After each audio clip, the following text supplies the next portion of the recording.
अबू मरदा हो हमर जवानी उड़ावैया करता हो जइया अबू मरदा हो।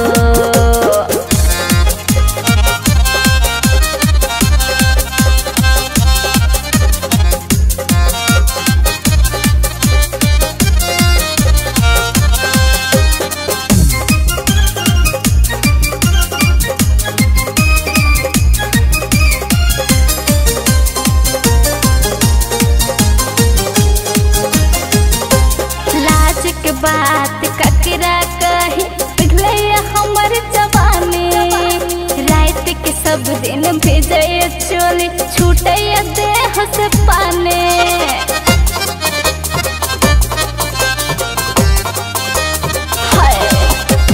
लाज के बात ककरा कही पिघले हमर जवानी रात के सब दिन भेजे चोली छूटे देह से पानी। शरम के खोले सब पर्दा खो जइया है अबू मरदा हो।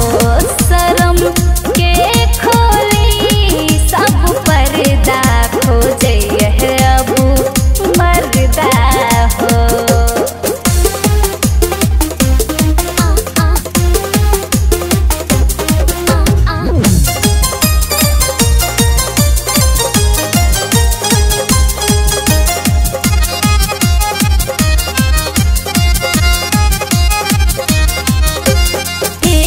बुढ़वा पीटे छाती मरे सब सहरिया देहाती पावे लेल हमरा सब कोई गावे उठी रोज पर राती।